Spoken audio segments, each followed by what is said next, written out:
It's another cold, overcast, foggy winter day in Duluth, Minnesota. I love my city. I love working at the Lake Superior Railroad Museum at the temporarily closed St. Louis County Depot, but on days like this, I just want to get out of Dodge. So I want to go someplace.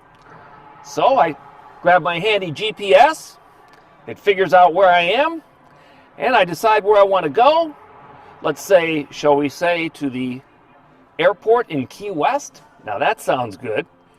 Hit that, hit start, and we're on our way.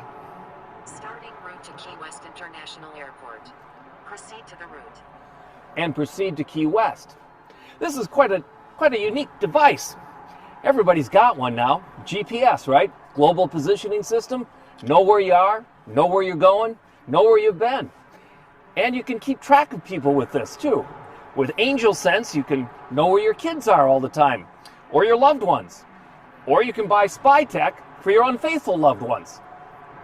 And that's kind of interesting because this system started as a military spying operation by the United States government with 4 GPS satellites, accurate back in the 70s and 80s to only about 150 feet, but that was pretty good. And it all changed in 1983 when a South Korean airliner strayed off its navigational course due to poor navigation into Soviet airspace, where it was unfortunately and tragically shot down for a huge loss of life.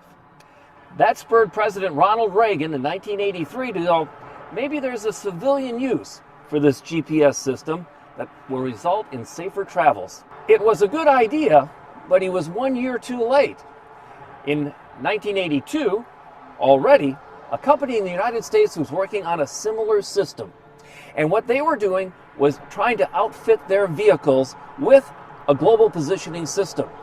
The company president was Richard Bressler, and he invested $10 million in equipping 17 of the company vehicles with a GPS system so the operator knew where they were. But he wanted his dispatchers to also know where that vehicle was. So he was installing a ground and satellite system that worked in tandem, and he called it AIRS. Well, as you can figure out by now, we're not going to Key West. We're back inside the Lake Superior Railroad Museum. So you probably have an idea where this is going. It's 1982, and the company has got this satellite and terrestrial system integrated so that the operator of their vehicles knows where they are, knows where they're going, and the dispatcher knows where the vehicle is. Also knows how fast it's going, how much fuel it's burning, and whether it's safe to continue on that way. A great system. But there's a problem. The company, Burlington Northern Railroad, doesn't have just 17 vehicles, they have 2,700. And they've got thousands of miles of track, not just the 230 miles that they used to test this system on. So they abandoned AIRS, which was Advanced Railroad Electronic Systems, AIRS. And the reason was it would have cost them $300 million for them to integrate all of their trains and all of their track into this system. So they dropped it. Now, all these 33 years later, we have positive train control, which is mandatory, has been for the last couple of years. And you have a way to get to Key West, Florida, or anywhere else. So where was this 230 miles of track that Burlington Northern tested this great new system on? The precursor to positive train control back in 1982? They tested it between Superior, Wisconsin, and their ore dock in Eloise, the only one on the BN system, up to Minnesota's glorious Iron Range and the iron mines.